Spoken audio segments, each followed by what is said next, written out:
Hello once again. I'm Jack Wellman of Airmanship Incorporated. The presentation which follows is the fourth in our series on aerodynamics. The subject is aircraft performance. Although it's not essential that you have viewed our videotapes on lift, drag, and stability and control, it would be helpful to have viewed them in that order. The purpose of this presentation is to help you understand all the factors and forces you must deal with during takeoff, climb, cruise, and landing. When the presentation is finished, you should have the information to not only fly safer, but to fly farther for your money and to cut down on some aircraft wear and tear. All aircraft designs consist of a series of compromises. An aircraft designed to fly at speeds approaching Mach 1 may be limited in its utility because its landing and takeoff performance won't permit the use of many of the 6,000 commercial airports in the United States. On the other hand, a plane designed to carry large loads into small fields may not have the speed or efficiency to be commercially successful. Let's take a look first at what determines the takeoff performance. The primary factors are weight, wind, runway slope and surface, acceleration, drag, rolling friction, and propeller-driven efficiency, and of course the effects of altitude and temperature.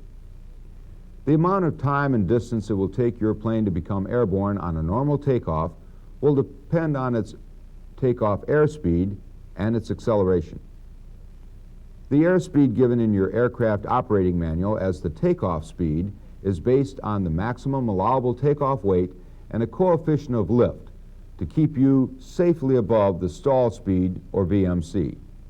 If you vary the weight of your plane from the maximum gross, its takeoff airspeed will change. Now, most of us have had the experience when flying alone and light of our plane leaving the ground before we expect it.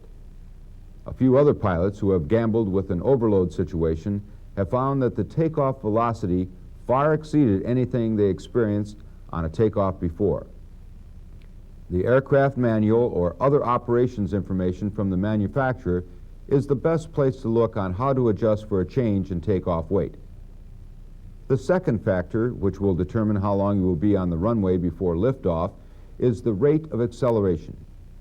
Acceleration involves more than just movement. It is a measure of how rapidly velocity is increasing or decreasing. It is not uniform throughout the takeoff roll. In a propeller-driven airplane, it would be greatest at the beginning of the roll and least just prior to liftoff. This difference may be small, but is always there in some amount. The elements which determine acceleration are thrust, drag, and friction. Let's think of thrust in its simplest form as being the final force produced by the propeller which opposes the drag. It is related to power produced by the engine, but is not the same. Power represents the energy produced by the engine, and not all of that energy is translated into thrust. There are several things which subtract energy before it becomes thrust.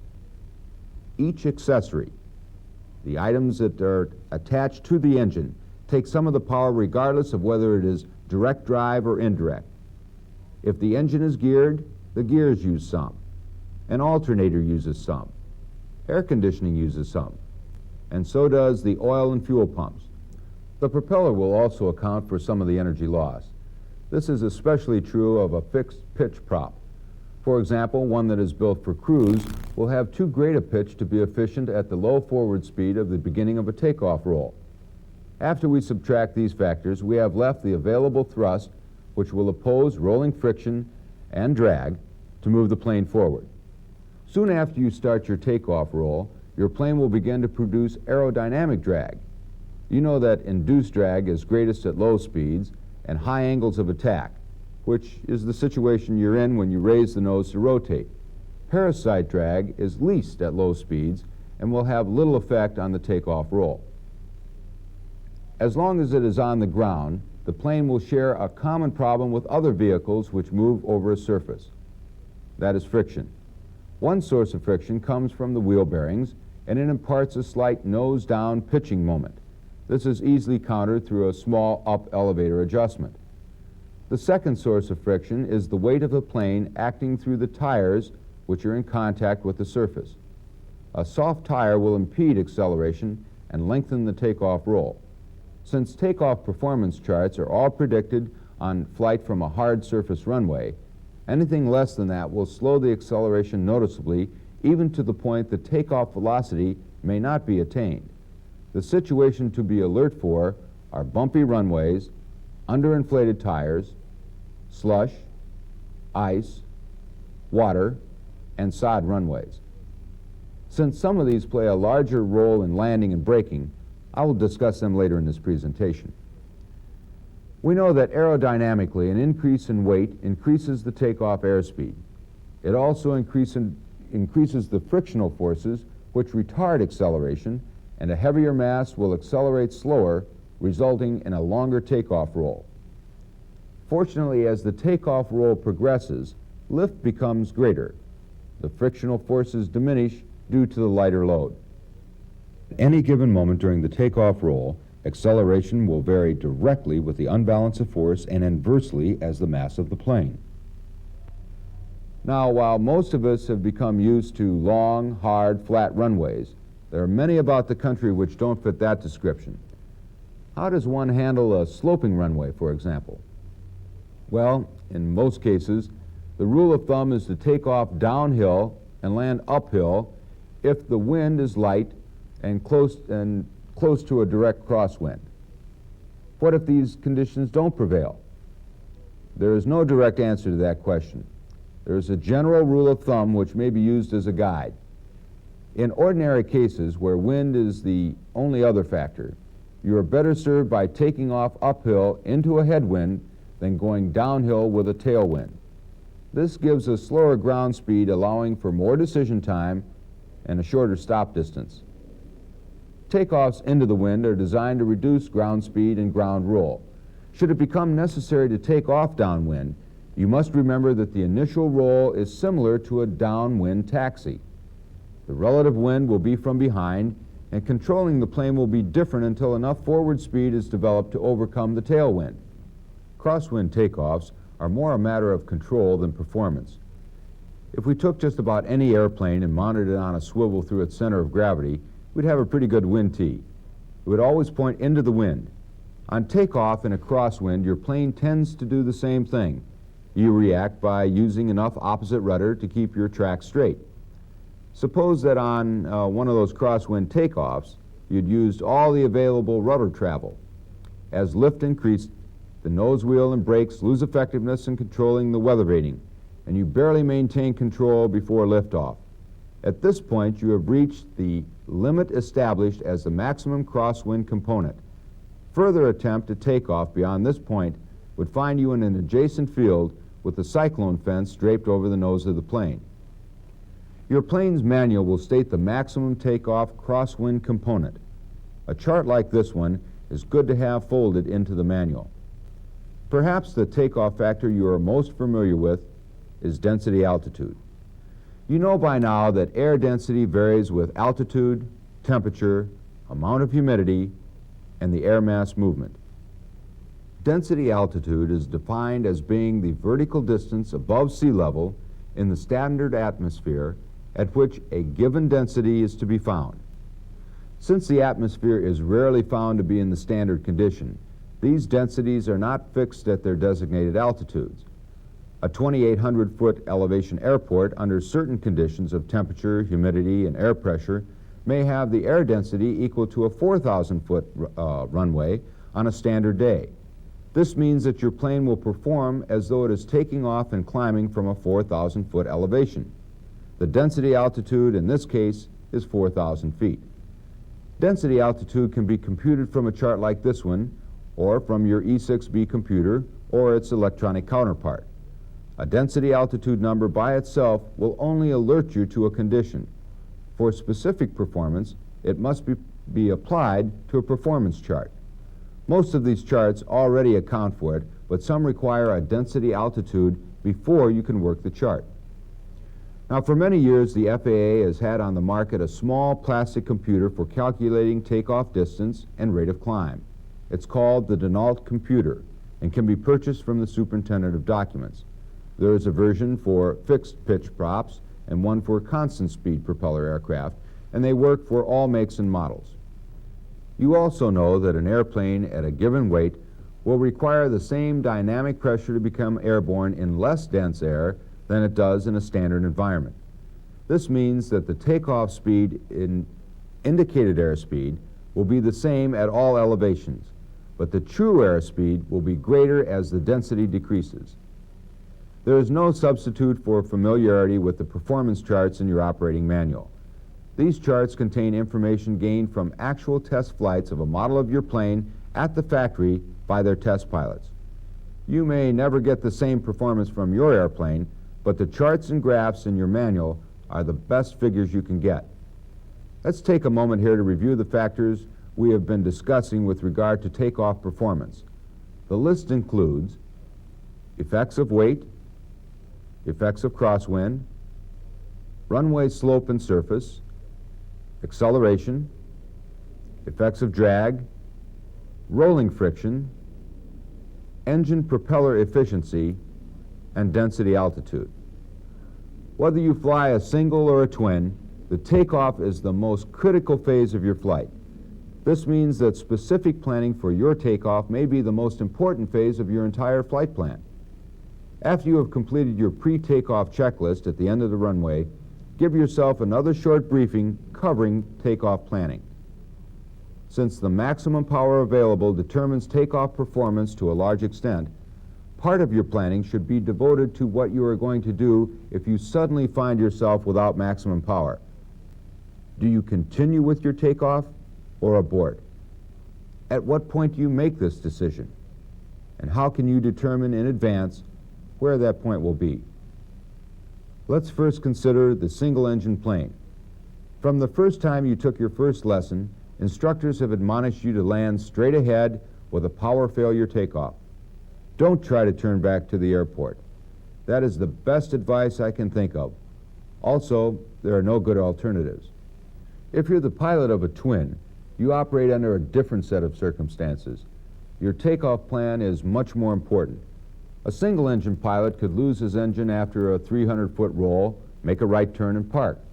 The pilot of a twin who loses an engine at that point must act immediately, or the airplane will soon be in charge. The tendency of the plane to wrench control from the pilot will persist until it is established in climb at best angle of climb speed or better. Instead of one choice in this case, you have a couple. Go for it or shut it down. The point at which you must make that decision is referred to as the V1 speed. By definition, V1 is the airspeed at which, should an engine fail, the remaining runway will either permit deceleration to a full stop or takeoff to a height of 50 feet. FAR Part 23 is the certificating standard for multi-engine general aviation aircraft. There is no requirement to build a single-engine takeoff capability into a twin-engine plane weighing less than 12,500 pounds. It is possible that you may be the owner of a plane which cannot continue takeoff if an engine fails. If you don't know the accelerate stop, accelerate go distances for this takeoff, the chances are that your best choice upon engine failure during takeoff is to put it down straight ahead.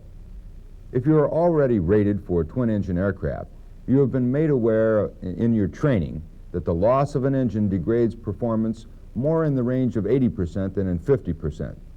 If you're ever faced with a go, no-go decision on takeoff, remember that percentage. Your remaining performance is only 20% of what it had been a few seconds before. Let's divide your takeoff into three parts. The first period begins with the application of power and ends as you pass the decision speed, or V1. An engine failure at any speed up to this decision speed calls for an automatic abort. Shut down the good engine and maintain control on the runway, even if it means running off the end or a controlled ground loop. If the decision to go is reached as an engine fails at V1, you must immediately go to VXSE, single engine, best angle of climb speed. You must also be able to show a positive rate of climb. If you can't, you've made the wrong decision, recognize it, and land straight ahead. The second period is transitional and overlaps both the other periods.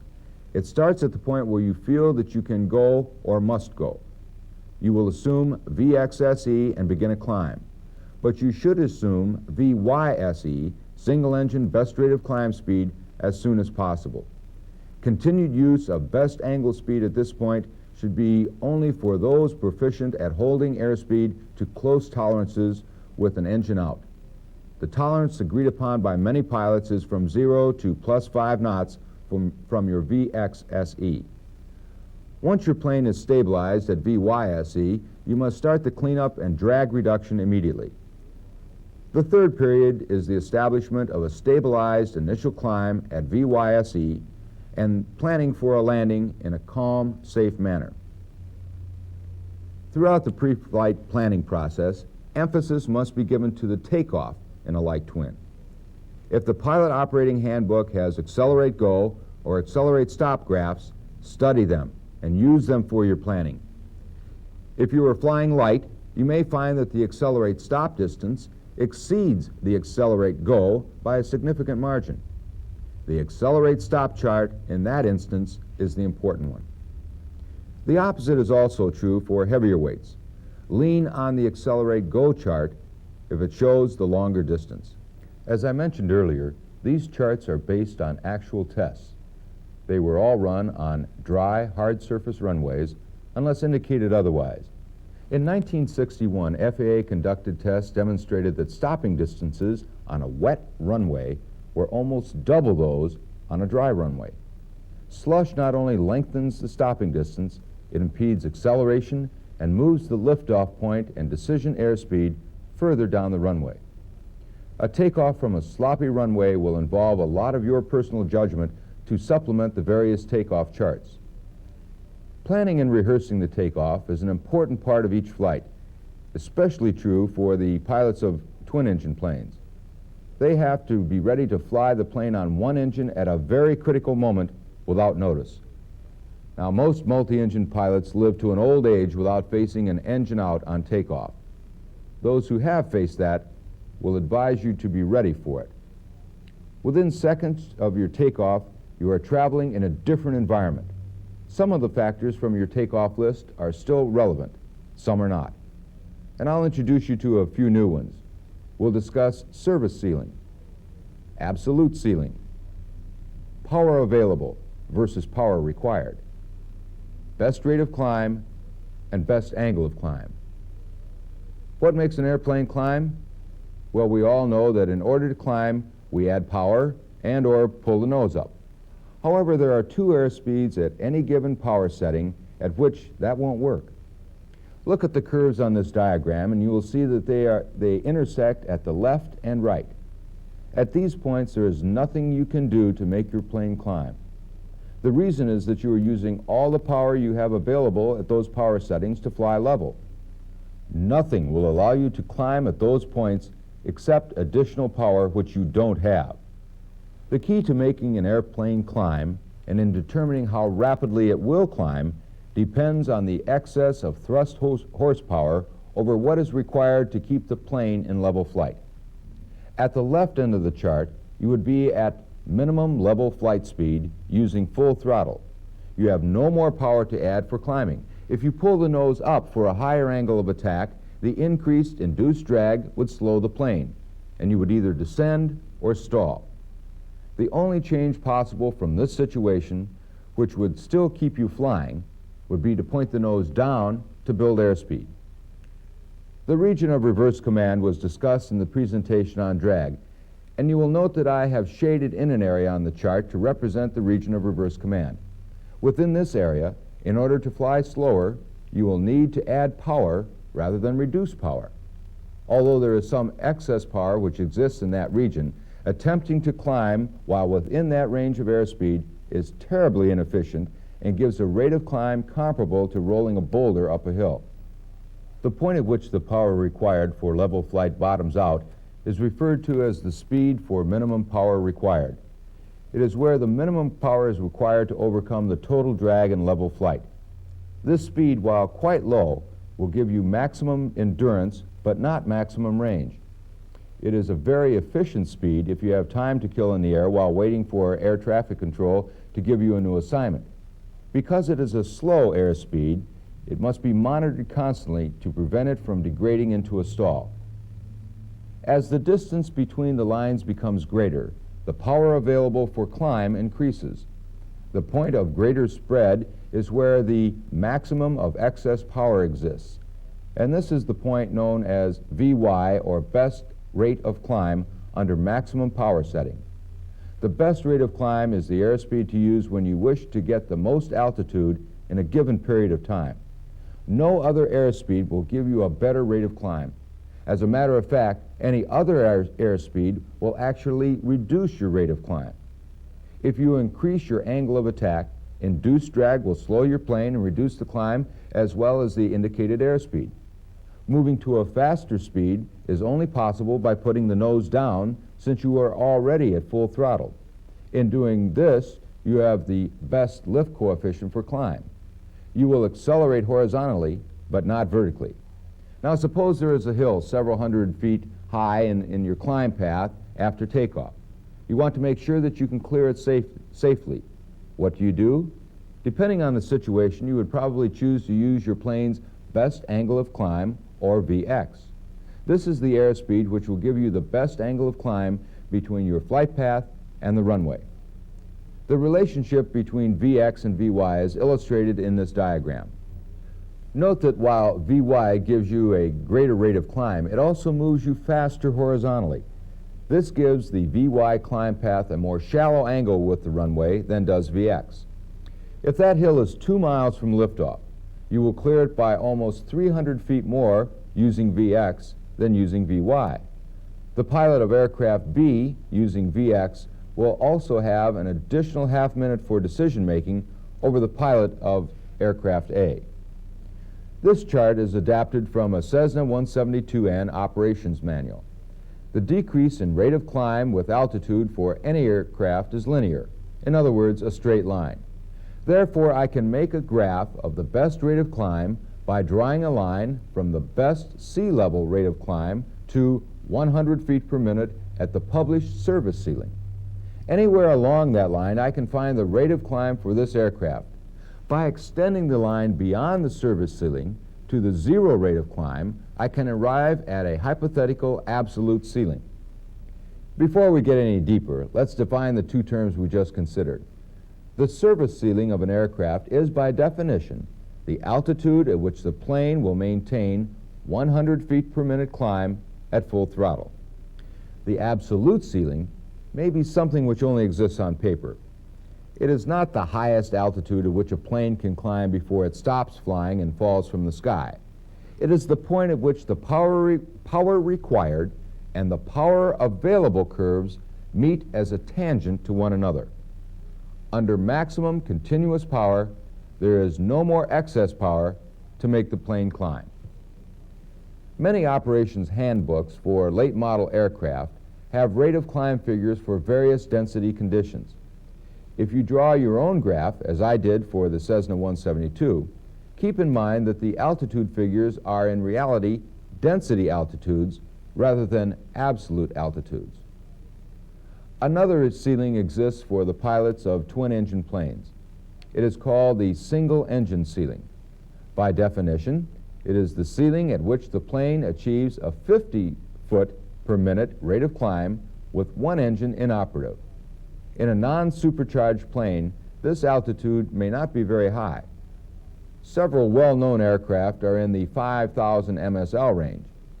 The single-engine ceiling in these planes is critical in most places outside the flatlands of the Midwest. Some operating manuals include figures for cruise climb.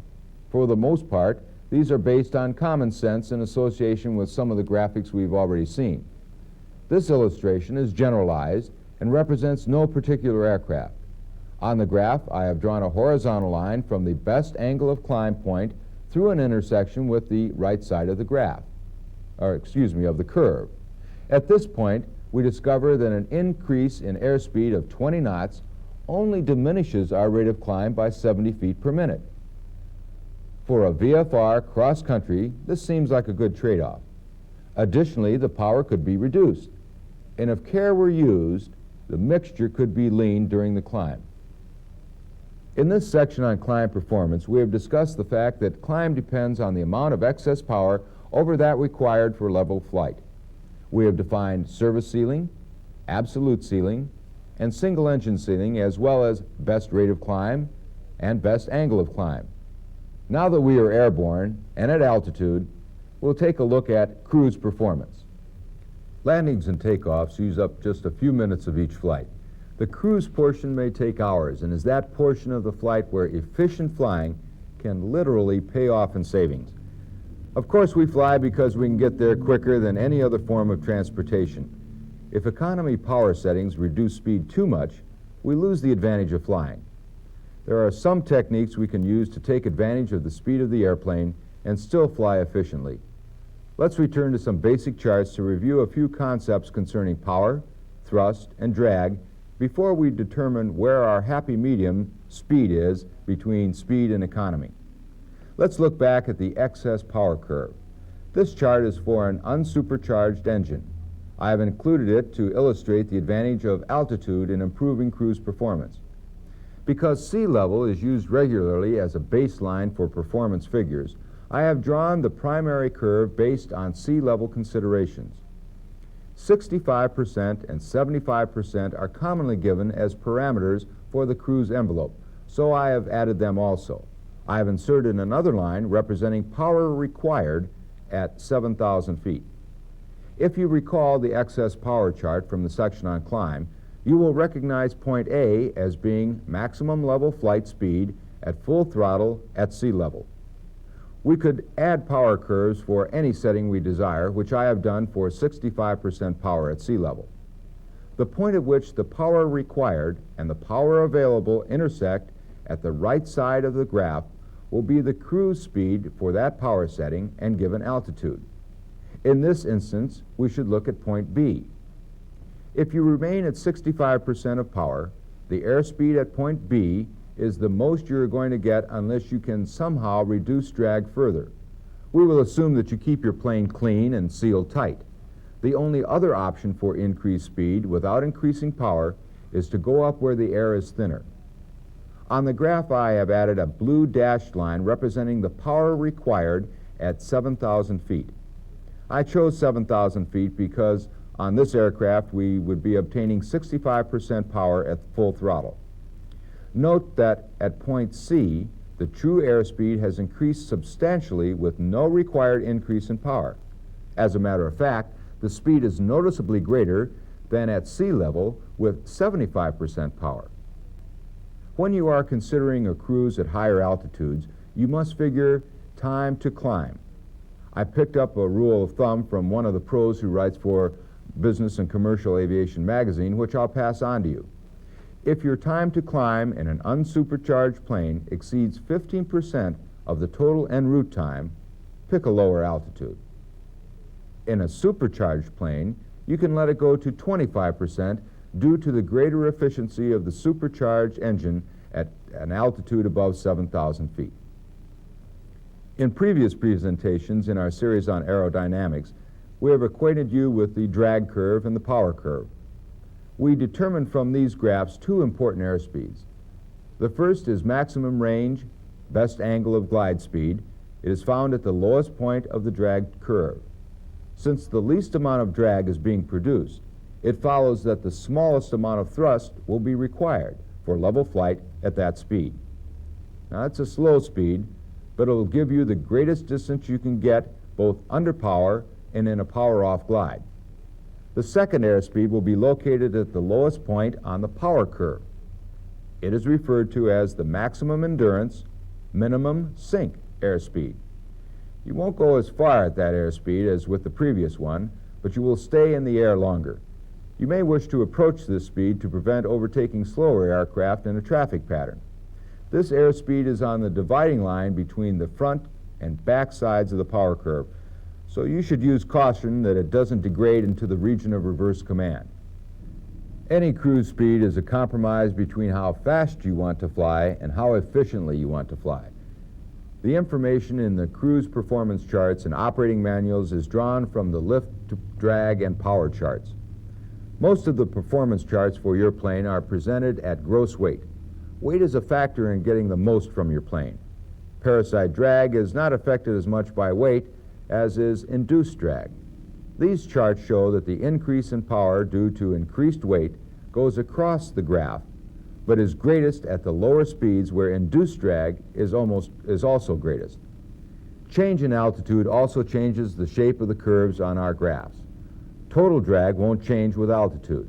The reason for changes in the power required is simply due to specific aerodynamic conditions occurring at higher true airspeeds in less dense air. It would be my guess that a fair share of the pilots now flying will set the throttle, prop, and trim as soon as they reach cruise altitude. Then they kind of settle back until time to come down with an occasional poke at the trim to keep from gaining altitude as the airspeed builds. That is an uncomplicated method, but somewhat wasteful. Your recommended cruise speed is based on a specific coefficient of lift or angle of attack. Most general aviation planes don't have an angle of attack indicator, so a specific airspeed is provided as a substitute. As your fuel burns off, the plane gets lighter. For the most efficient flight, it is important to retain the best angle of attack.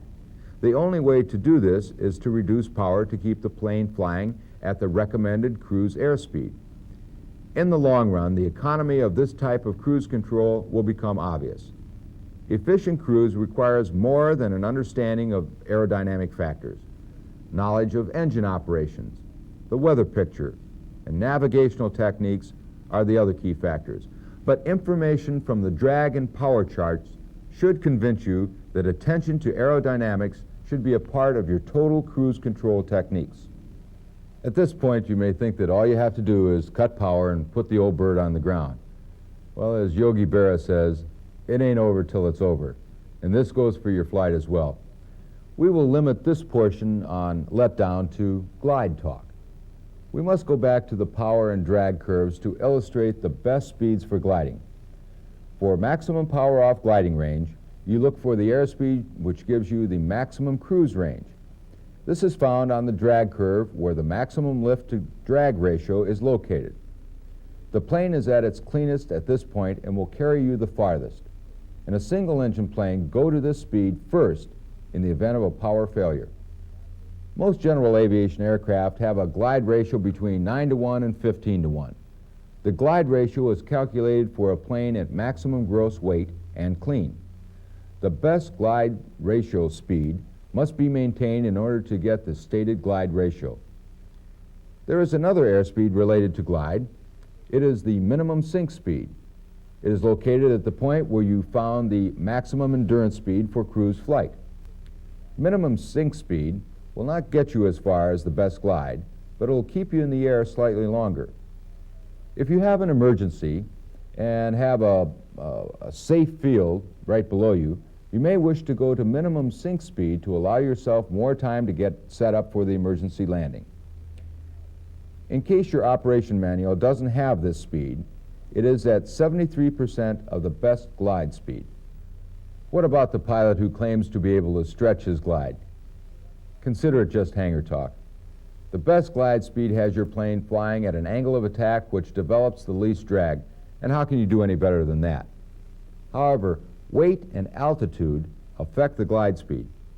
We don't have time to fully develop these concepts here. However, the manufacturer of your plane has all the numbers. You can get them from the people who produced your plane. An adage that has been around aviation for a long time is that a good landing is generally preceded by a good approach. Assuming that you have come up with a good approach, what other factors affect landing? The critical indicated airspeed numbers will not change with altitude. Your approach and touchdown speeds will be the same for airports at all elevations. You know that less dense air at higher altitudes gives you higher true airspeeds, which means that your ground speeds will also be higher. The swiftness with which the runway numbers flash by is your reminder that the landing roll is going to be significantly longer. In our discussion of takeoff performance, we related the effects of density altitude on takeoff run.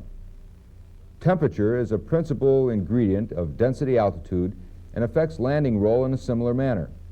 On warmer days, with the air thinner by high temperature, You should plan on a longer rollout after touchdown. How much longer? Every operating manual has a landing performance chart. The best time to figure the landing performance is before you take off. If you don't have the pertinent information at that time, you should have it before you begin your letdown. Weight is a factor in determining your landing roll. Suppose your flight is a short one and you are near maximum gross when you land. Your approach speed will need to be a little higher in order to maintain the best coefficient of lift. This means that you will be faster upon touchdown and will have more mass to decelerate. This condition is also going to produce a longer landing roll. Landing charts may not include a formula for accounting for weight change. However, most of these charts are figured for your plane being at maximum gross weight. As you lighten your plane, you will have to plan for slower approaches and a shorter rollout distance. Many instructors suggest that a reduction in weight is in direct proportion to landing distance. A 10% reduction in weight will bring a 10% reduction in landing distance. Earlier in the presentation, I gave you a rule of thumb for taking off from a sloping runway. In landing, the same rule applies. Takeoff should be downhill and landings uphill, unless there is a significant wind. If there is a strong wind, always land into it. Getting your plane slowed to a stop is primarily a function of brakes. However, aerodynamic drag can help slow the plane after it has touched down. You know from earlier discussions that induced drag is greatest when your plane is slow and at a high angle of attack. This describes the landing configuration. So why not use that drag while it lasts? Aerodynamic drag provides good braking action for the initial 20 to 30% of speed loss. After that point, most of the lift has dissipated, taking the drag with it. Keep the nose up until you have lost 15 to 20 knots. The brakes are less effective at first because some lift is being produced, and the full weight of the plane is not on the wheels. By the time the aerodynamic drag is gone, the brakes should be fully effective. Some instructors argue that retracting flaps to decrease lift will make the brakes effective sooner. You must consider that the landing roll lasts only a few seconds. By the time you reach for the lever and verify that it is the flaps and not the landing gear, the lift will be gone anyway. It's not worth taking a chance on retracting gear by mistake in order to get a small amount of additional braking. Some of our more sophisticated aircraft come equipped with an anti-lockup device on the brakes. You've seen them advertised as options on cars as well. A sensor feels the point at which the brake is about to lock up and overrides the pressure you are placing on the toe brakes. This keeps the wheels turning above a slide, but with most effectiveness. When your tires begin to slide, the rubber actually melts and provides a surface as slick as clear ice. If you don't have this particular device on your plane, you will want to remember that locked up brakes won't stop your plane as quickly as rolling wheels. The final consideration in landing performance is the runway surface. Landing performance data is obtained during flights from hard, dry runways. Landings on sod, gravel, or slush will shorten the roll. However, water on the runway can double the distance it takes to stop your plane. Ice on the runway should be avoided as much as you avoid airframe icing. The behavior of your plane on an icy runway is unpredictable. A thorough study of aircraft performance requires more time than we have had available on this videotape. We've sorted out the key factors which determine performance and related them to the various stages of flight. Let's take a final review. We have looked at drag, power, and power available versus power required. Further, we discussed Vy, the best rate of climb, and Vx, the best angle of climb, maximum range and best glide ratio speed, and the maximum endurance and minimum sink speed.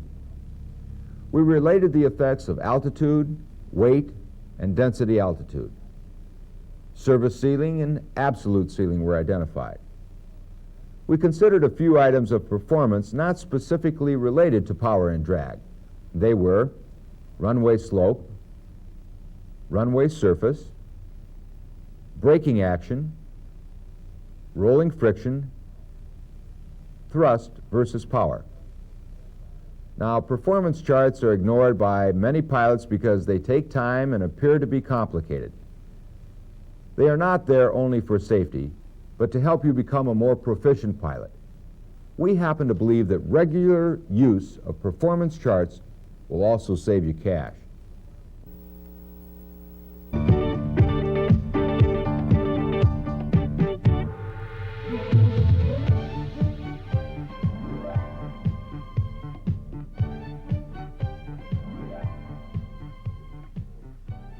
Hello again, I'm Jack Wellman. This presentation is devoted to stability and control of your aircraft. Although it's not necessary to have viewed our videotapes on lift and drag, it would be to your advantage if you did so. The subjects of stability and control are highly technical ones. We make no claim that this single videotape is an in-depth study of either subject. The subtopics we have included are those which are applicable to most general aviation aircraft. If you desire more information on any of these topics, we suggest you obtain a copy of a good aerodynamic text. The books upon which we relied most in the preparation of this videotape were Aerodynamics for Naval Aviators from the Superintendent of Documents, Design for Flying by David B. Thurston, Pilot's Aerodynamics by Harry L. Gephardt, and Stalls, Spins, and Safety by Sammy Mason. Here are the topics we'll discuss in this presentation: static stability, dynamic stability, controllability, the reference axis, longitudinal stability and control covering pitch, directional stability and control of yaw, lateral stability and control covering roll, landing gear configurations governing ground control. Static stability and dynamic stability are companions in all aircraft. Each may be present in any one of three forms: positive, neutral, and negative. Since they appear to be similar and possess the same characteristics, we will look at them separately to determine how they are different. Static stability is the tendency of an object to behave in a certain manner when it is displaced from its current position. It is concerned with only the immediate tendency. Some items from around the home can help illustrate the types of static stability. A large mixing bowl and a ping pong ball will do. To illustrate positive static stability, I will put the ball at the bottom of the bowl. I give the ball a nudge, but it always returns to its original spot. A stable aircraft will also follow this pattern. A plane which tends to return to its original altitude or position after being deflected from it is said to have positive static stability.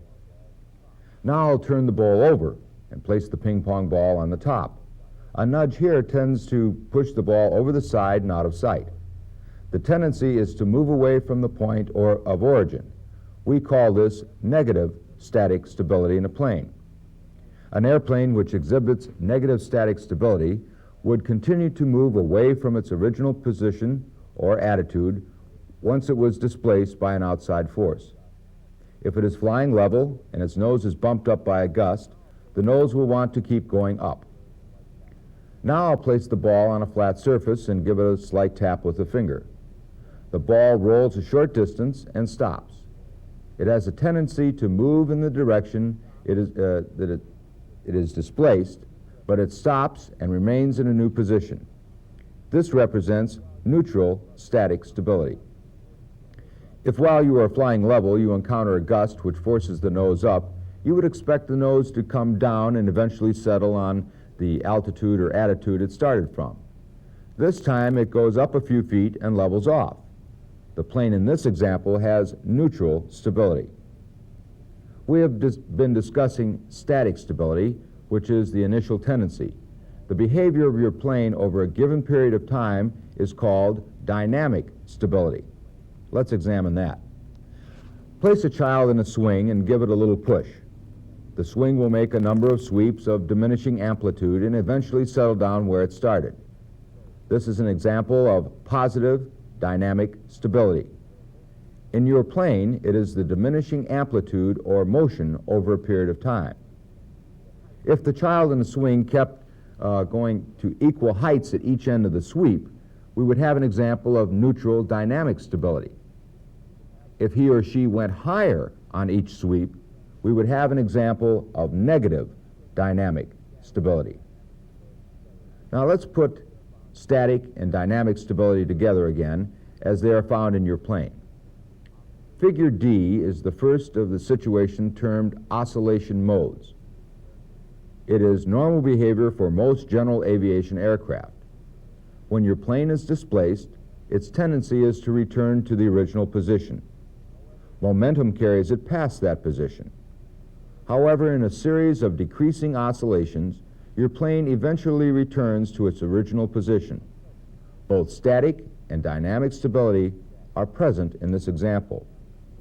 Positive static and neutral dynamic stability are illustrated in Figure E. The tendency of the aircraft is to return to its original position. In doing so, it overshoots the original position.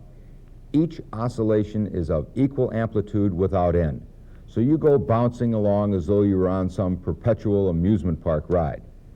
This illustrates the potential for serious structural damage. The static stability is positive, since the tendency is to return to the original position.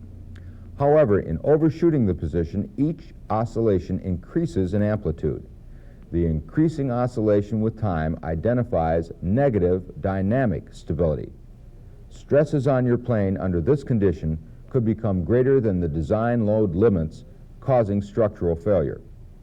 There is one very important observation to make at this point. The presence of positive static stability does not ensure positive dynamic stability. On the other hand, if positive dynamic stability exists, then positive static stability does also. So far, we have not let the pilot offer any input into controlling the aircraft. How the inherent stability of the plane affects human control of the plane is our next topic.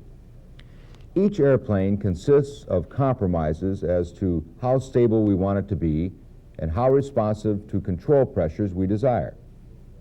During some phases of flight, we'd like to have a very stable airplane beneath us. This might be during climb, cruise, or letdown. In these instances, we would like to trim our plane so that all the forces are in equilibrium. This situation would give us hands-off flying. At other times, we wish we had a plane with quicker maneuvering response. A plane with a high degree of positive stability would not allow this. It resists movement away from the stabilized flight, requires more effort from the pilot, and has a slow response time. Those of you into aerobatics want a plane with much less positive stability than the one you would use, with the family on a cross-country flight. However, if you go to negative stability, your plane becomes virtually uncontrollable. Neutral stability gives you complete control of the plane, but don't expect to relax at any time during your flight.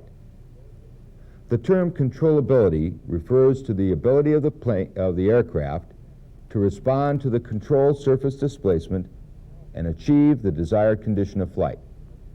To help understand this better, let's look at the mixing bowl again. Figure A illustrates the slope of the mixing bowl originally used. In Figure B, we have decreased the diameter, but not the height of the bowl. This makes the sides steeper. In this instance, moving the ball up the slope will take more effort than in the original demonstration. To hold it part way up the slope will take sustained effort. Once again, the aircraft designer is faced with compromise. Stability versus control. It is Mr. Average Person's ability to muscle the plane versus the ease of flying. At the other end of the string, the designer must face Mr. Average Person's capability at the controls versus the lack of aerodynamic resistance. Over-controlling the plane could result in a potential for serious structural damage. It's possible for you to load your plane so that it has negative stability and in this instance, your plane would have a tendency to increase nose-up pitch. You would be forced to hold forward stick pressure to keep the angle of attack constant. In other words, you would have reverse control forces present. Let's take a moment to review what we have discussed thus far before we go into controllability in each of the three axes. 1. All aircraft are subject to both static and dynamic stability while in flight. 2. Both forms of stability have three modes: positive, neutral, and negative. Static stability is the tendency to hunt for equilibrium, while dynamic stability is behavior over a period of time. 4. An aircraft which has positive dynamic stability will also have positive static stability, but the opposite is not true. 5. A plane with a high degree of dynamic stability will resist movement and thus have high stick forces. 6. Approaching neutral stability, the stick forces become less until the pilot must control all movement of the plane. 7. An aircraft which is unstable may be uncontrollable with the possibility of reverse control forces existing. Your plane has three reference axes with which you are familiar. The longitudinal axis runs from the nose to the tail. Movement around it is called roll. The vertical axis also passes through the center of gravity, but in a vertical line perpendicular to the longitudinal axis. Movement around this axis is called yaw. The lateral axis passes through the center of gravity and is perpendicular to the longitudinal axis in the horizontal plane. Movement around the lateral axis is called pitch. We'll start our discussion with movement along the longitudinal axis, or pitch stability. It is the axis over which you, the pilot, have the most control, but not as much as the person who designed your plane. One way in which you control the longitudinal stability is the manner in which you load the plane. This subject is covered in detail in the airmanship video on weight and balance, but we'll review a couple of items here. The center of gravity envelope for your plane is only inches long. The rearmost limit of the CG is just ahead of the neutral stability point. If you fail to observe the rear limit of the envelope, you may push the CG into the area of negative stability. It is conceivable that your plane could be out of control before it ever leaves the ground under those conditions. If you've ever watched an aerobatic pilot make a knife-edge pass in front of the spectators, you had to conclude that the fuselage was providing the lift to keep him in the air. You don't have to have an aerobatic plane to create lift over a fuselage. In the desire to produce aircraft with the lowest possible parasite drag, designers streamline the fuselage into a reasonably symmetrical shape. When the fuselage is given a positive angle of attack, it will produce lift forces. A plot of the lifting forces would resemble this diagram of a symmetrical body in an airstream. If this were a fuselage, the center of lift on the upper side of the fuselage would be forward, while the center of lift on the undersurface would be aft. Therefore, the pitching movement of the plane at a high angle of attack is destabilizing. It is possible for the fuselage to be designed to aid in producing lift. Several manufacturers make this application. The plane must be designed carefully so that the amount of horizontal tail required doesn't cancel the benefits of the lifting fuselage. What is true of the fuselage is also true of nacelles. They tend to be destabilizing. In some twins, the nacelles have been designed to supplement wing lift, while the fuselage has remained functional. The horizontal tail is the most important component in providing your plane with positive stability. A major purpose of this part of the empennage is to counter the force created by the forward center of gravity.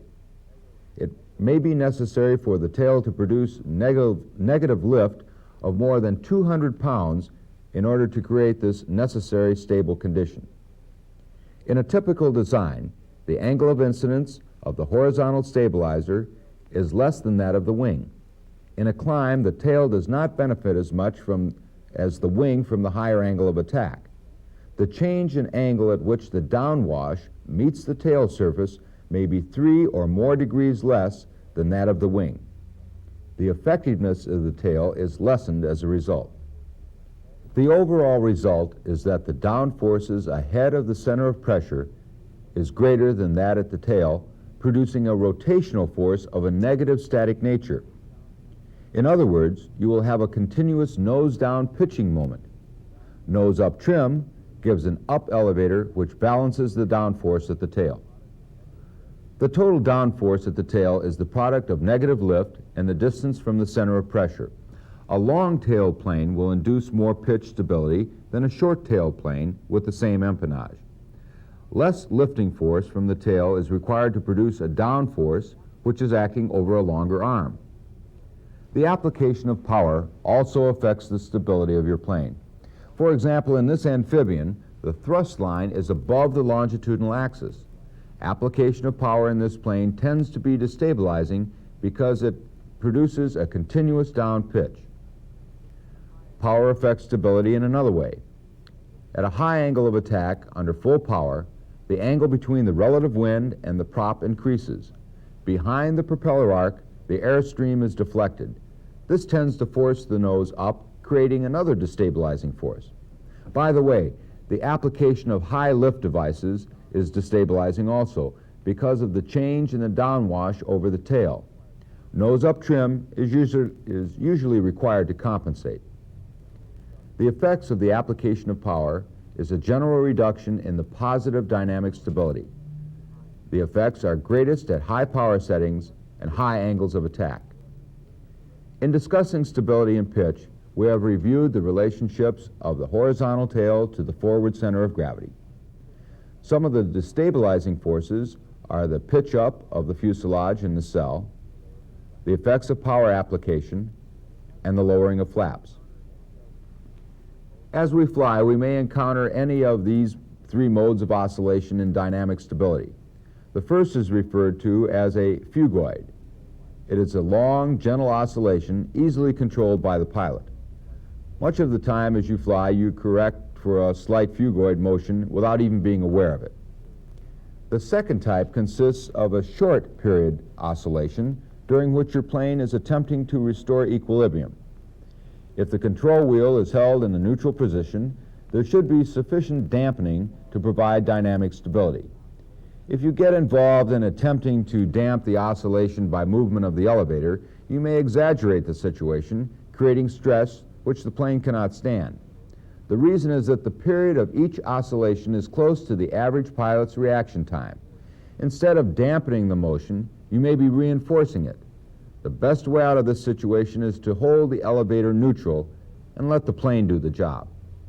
The third mode is quickly and easily handled by the plane. These are short period oscillations which may be ended before you have time to think much about them. We're going to move on to directional stability at this point. As we progress, you will see that it is difficult at certain points to separate directional and lateral stability. Your plane will have positive directional stability when it will return to its longitudinal axis parallel to the relative wind after the tail has been displaced to one side. In discussing lateral stability, we need to have definitions for yaw and side slip. Yaw is the angular displacement of the center line of your plane from the relative wind. A side slip is the result of yaw and occurs in a direction opposite to yaw.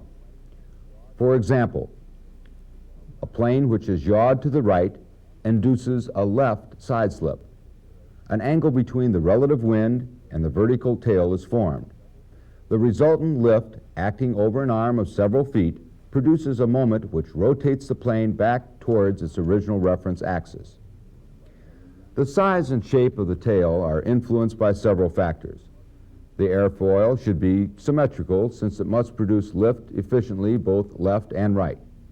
It must be thick enough to resist bending forces from side forces. However, if it goes beyond 15% of the chord, drag will increase at a greater rate than lift. The area of the vertical tail will determine to a great extent its effectiveness. Yet we know that the more area there is, the more parasite drag it will produce. We must also recognize that the greater the horizontal lift forces on the vertical tail, the greater will be the torsional effect on the fuselage. Unlike the other control surfaces, the vertical tail has nothing on the other side of the fuselage to balance it. Consequently, there is a twisting motion imparted to the back end of the fuselage. If in designing an airplane we must limit the size of the vertical tail, we must compensate by lengthening the tail. The longer arm will provide the proper moment for adequate control and stability. You have no doubt observed many planes with dorsal fins.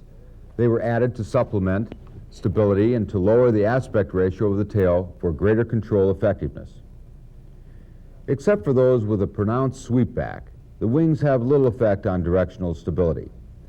When a swept-wing plane is placed in a side slip, the wing on the side into the slip receives more benefit from the relative wind. It therefore produces more lift and consequently more drag.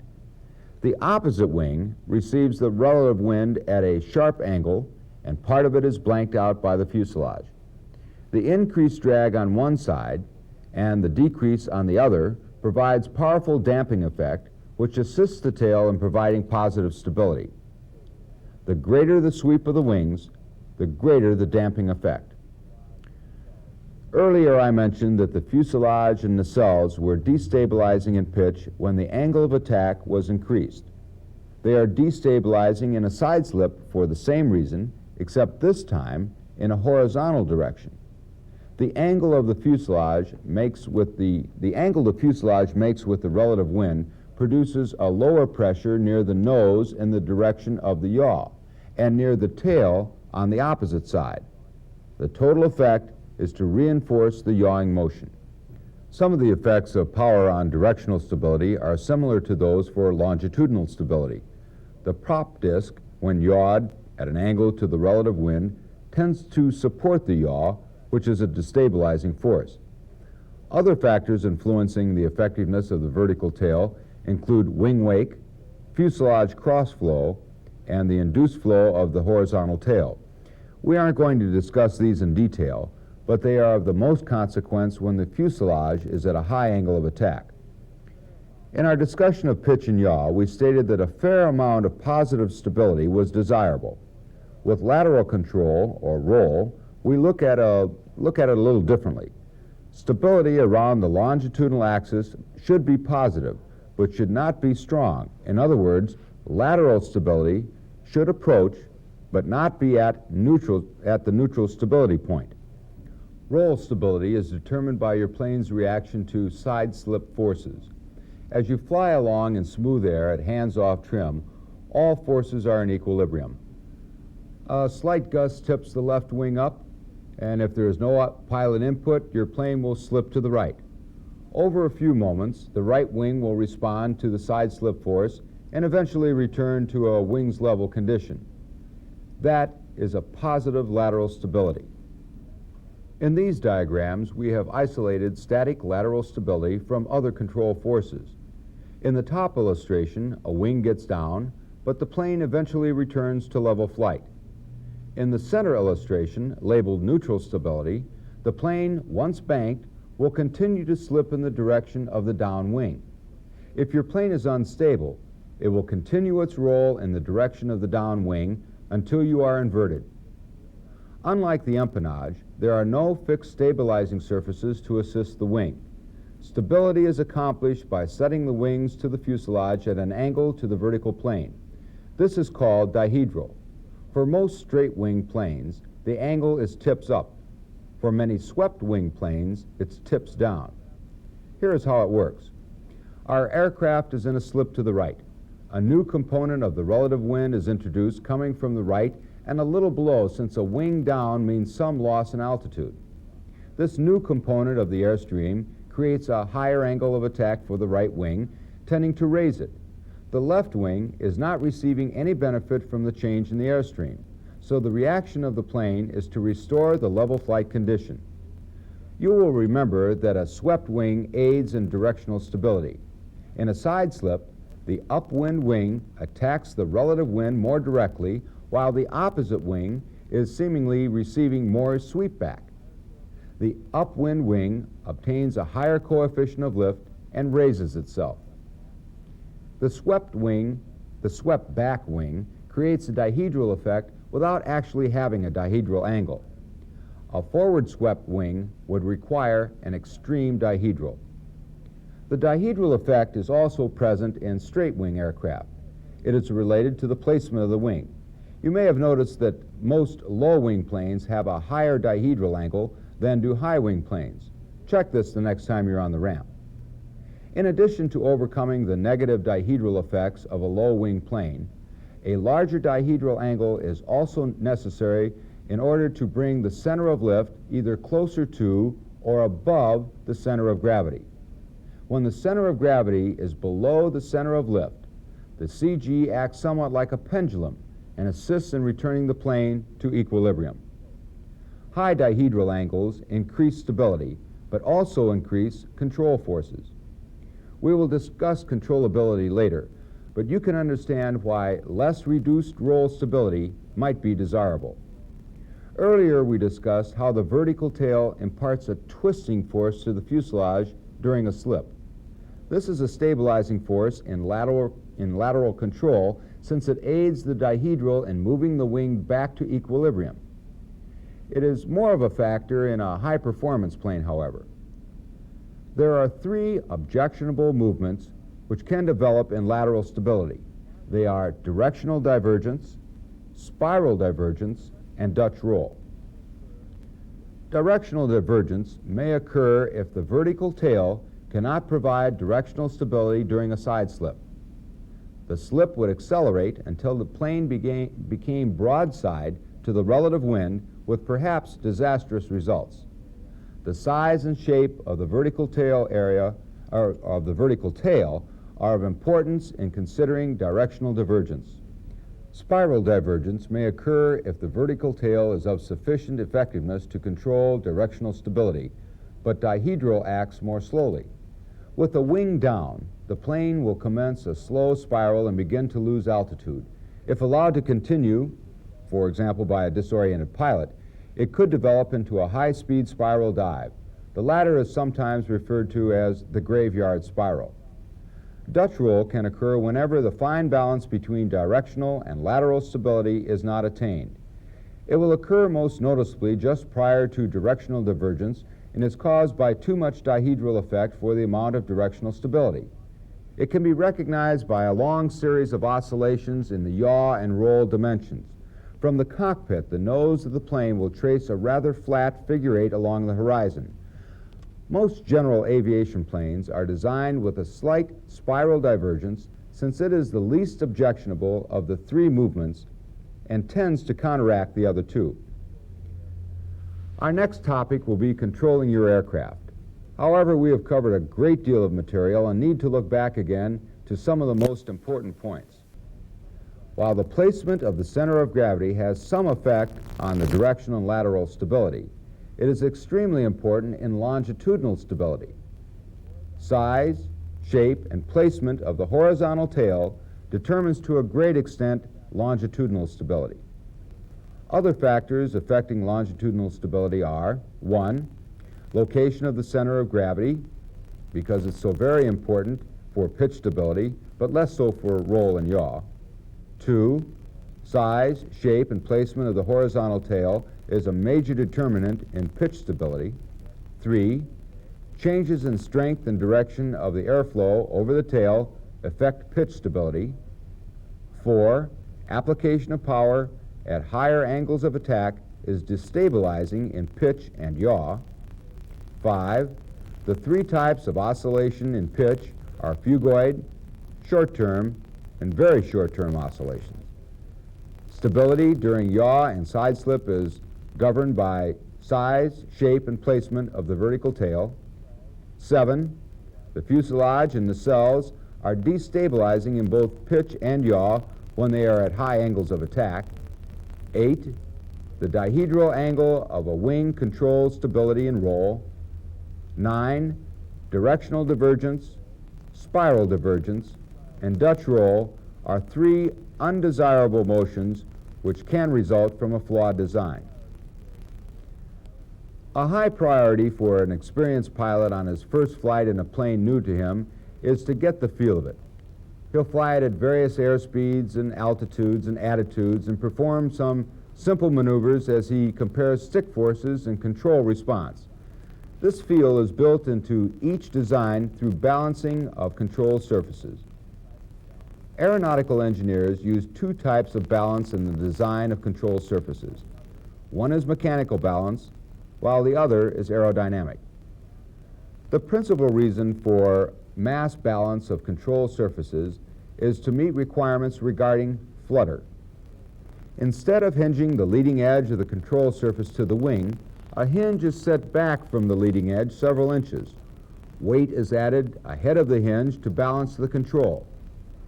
Perfect balance may not be the best design for flutter prevention, so another compromise is made. This elevator is an excellent example of some common aerodynamic balance. A horn or extension of the control surface is added to the leading edge of the control at its outboard tip. Since it develops a moment ahead of the hinge when subjected to the airstream, it tends to destabilize the control somewhat and reduce stick forces. This type of balance may also be used for mechanical balance. There are other systems which can be used to balance controls both mechanically and aerodynamically. We'll not go into them in detail.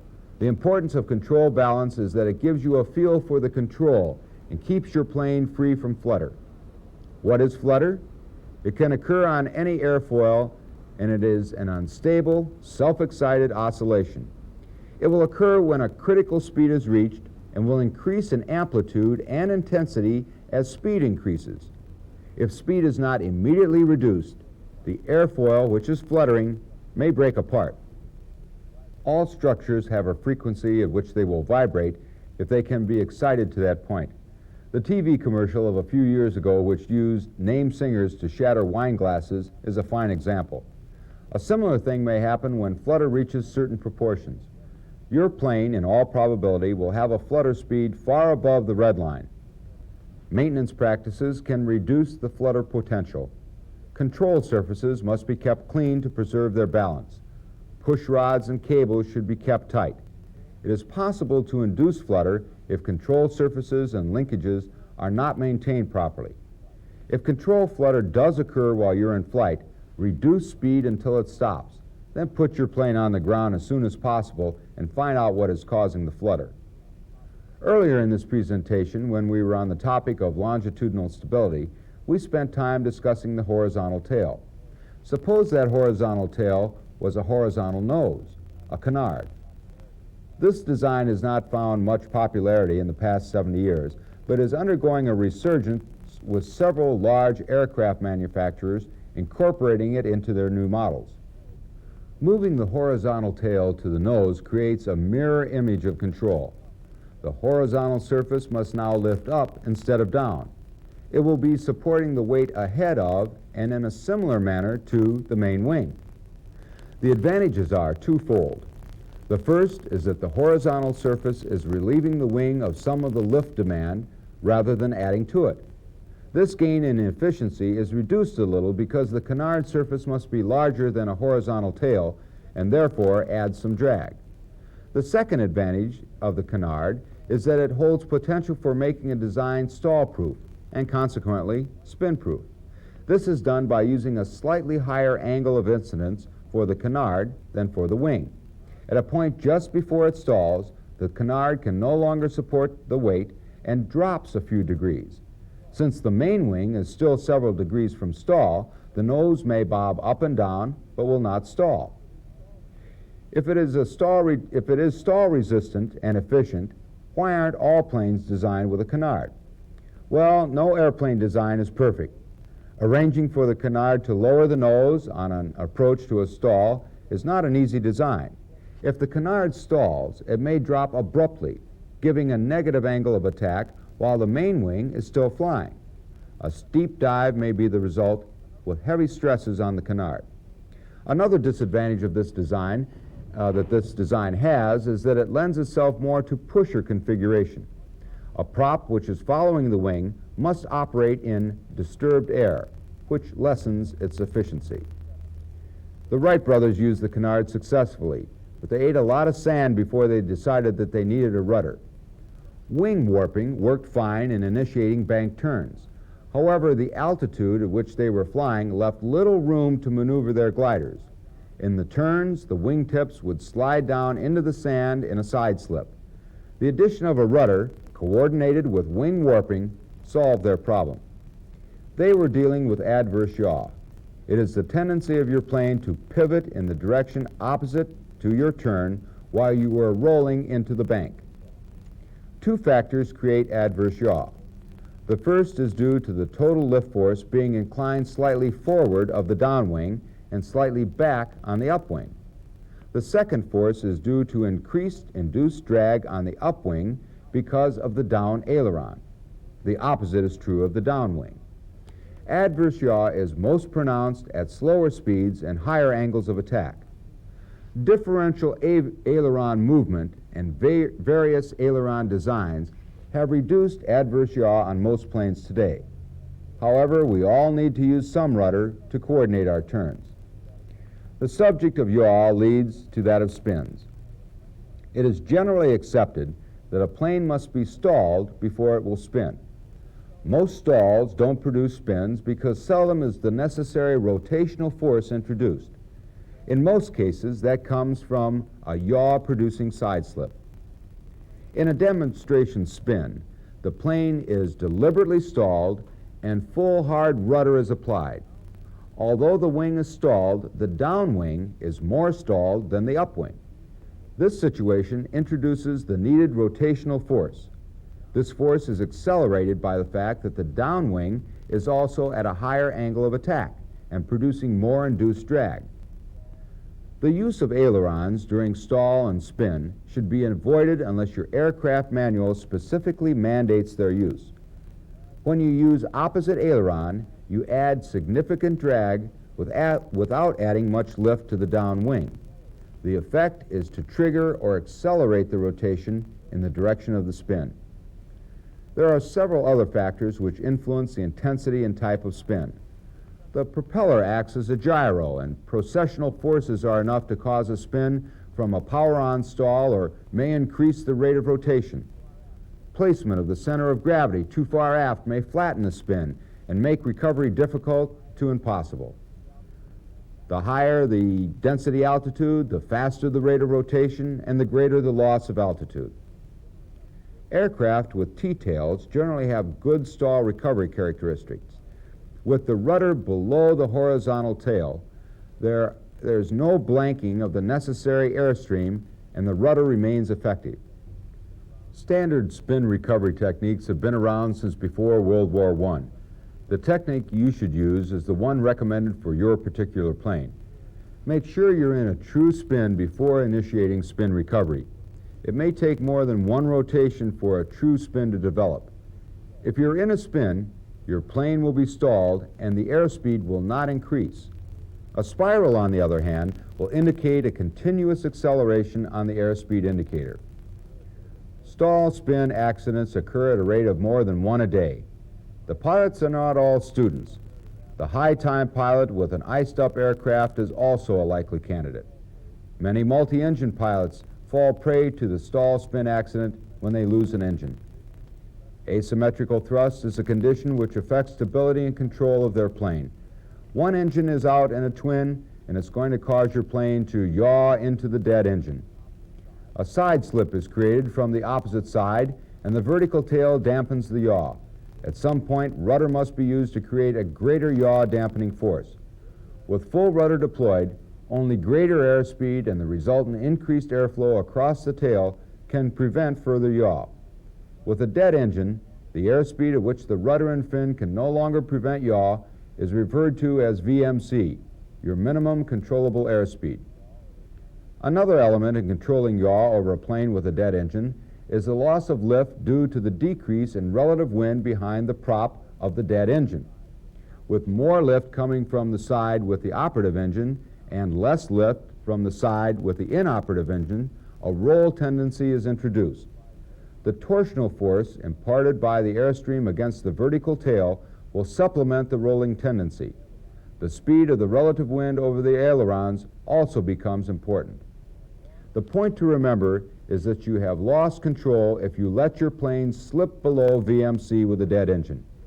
The temptation to fly the plane is great when the alternative may be a forced landing in hostile terrain. Keep in mind that attempting flight below VMC is almost always fatal, while a pilot-controlled forced landing improves the odds greatly. We've covered a great deal of material so far in this presentation, but there is more. What if you couldn't control your plane well enough on the ground to get it to the end of the runway? A machine which flies well would be a real dog if you couldn't handle it on the ground. I'll bet you can even name a few planes that have a bad reputation for ground handling. The placement of center of gravity in relation to the main gear determines controllability on the ground. There are a half a dozen types of landing gear configurations, but only two basic types for general aviation, those with a tail wheel and the more common tricycle gear. Pilots generally recognize that tail wheel planes are superior on rough fields and in other off-runway operations. Their principal disadvantage is the tendency to ground loop if not handled properly. The center of gravity on a tail dragger must be aft of the main gear in order to help prevent nose-over accidents. This arrangement puts the CG aft of the pivot wheel along with the vertical tail, which is the principal source of weather vaning. Once underway, a ground loop is very hard to control due to the centrifugal force produced by the aft CG. A main gear with a wide track keeps the CG inside the arc of the outside wheel. This gives you more control. The placement of the main gear on a tricycle airplane depends on the tail clearance at landing attitude and the location of the center of gravity. The CG should be slightly ahead of the main gear wheels as the plane touches down at near stall. This will keep the tail from dragging on most landings and allow the CG to rotate forward as the nose is lowered. A tricycle gear is more stable on the runway than a tail dragger, especially if the nose gear is steerable. One hazard associated with steerable nose gear appears during the crosswind landing. If you use the slip method, you will have cross controls at touchdown. The nose wheel will be turned at an angle to your flight path. A landing on the main gear is essential. Tricycle gear planes can ground loop with results as devastating as in a tail dragger. The topic of aircraft stability and control is a complex one. I've covered only the major points. I've also tried to present it in a non-technical manner. If you're interested in pursuing the topic further and at a more advanced level, I can suggest you obtain a copy of Aerodynamics for Naval Aviators. It can be obtained from the Superintendent of Documents and a number of other sources. Let's take one final review of the major topics covered. They have been static stability, dynamic stability, controllability, the reference axis, longitudinal stability and control, directional stability and control, lateral stability and control, canards, and ground handling. Stability and control is just one area of aerodynamics covered in Airmanship's videotape format. I recommend to you our tapes on lift, drag, weight and balance, and performance. My name is Jack Wellman, and this has been a presentation of Airmanship Incorporated.